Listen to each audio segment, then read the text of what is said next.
What up, people? This is Vigilante for a hip-hop moment. We saw the top 10. If not, check out Billboard top 10 greatest rappers of all time. You know, they have some controversial people on there, like Ghostface Killer. I think Lauryn Hill deserves to be on there somewhat. The album she had, her standout album, her first album, solo album, and then what she did with Fugees, it could be in the conversation. If you add Andre 3000 in the conversation, then of course you have to put Lauryn Hill in the conversation. But here's the thing I never see on list. It's hardly ever when you hear rappers say it. You know, Jada Kids say that, top 5 dead or alive, that's his moniker that he's going by, which just like no different than what T.I. says about being king of the South. But what's funny about all this, if you go do your history of hip hop, the Prince of Rap, see, can y'all follow me on this? The Prince of Rap is never on the list. And it amazes me from the time he started, 16 years old, 15 years old, 16, I think, from I Need a Beat, Rock the Bells. Sound familiar now? Mama Said Knock You Out, I'm Bad, Hey Lover. Very consistent. At one time, no MC had the consistency of LL Cool J. From his 1985 run, pretty much into the mid-90s, we had consistent runs, platinum, hits. Opened the door for a lot of MCs, especially solo artists. Probably go down as one of the most successful solo artists up until Jay-Z era came in. Then Jay-Z basically took what LL ran with, and he's at the next stage of that. Even though these guys are probably about a year apart. I think a year apart. But LL Cool J is never mentioned.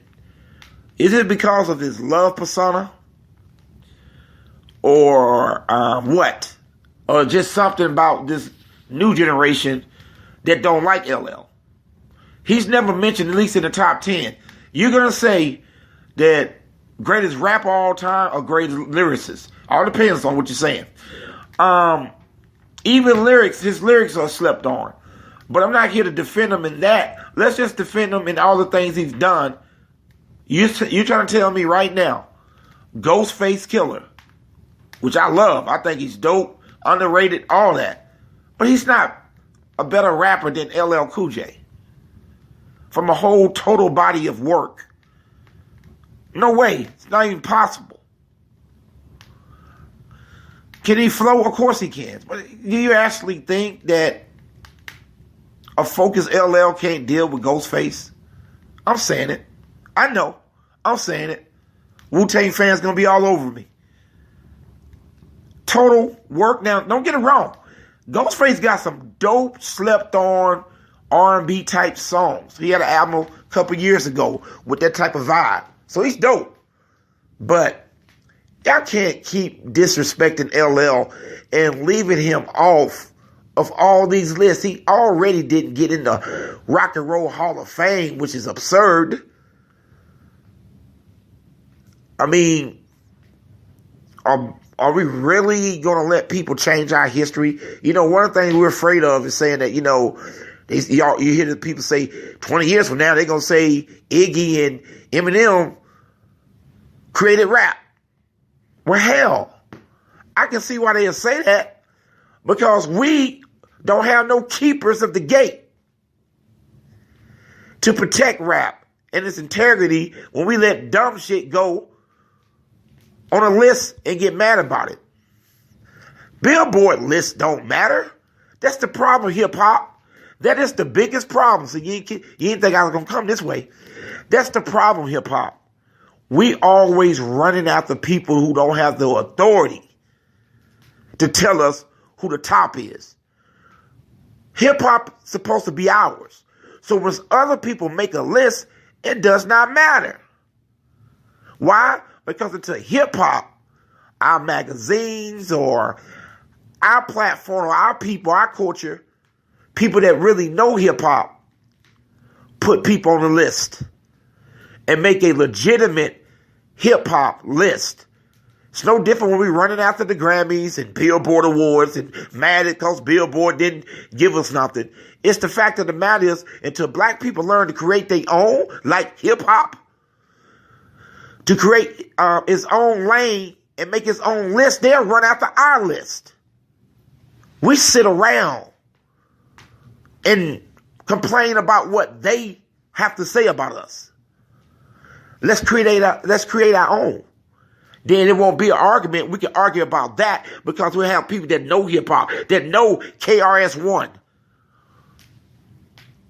Instead of just giving you this template of rappers.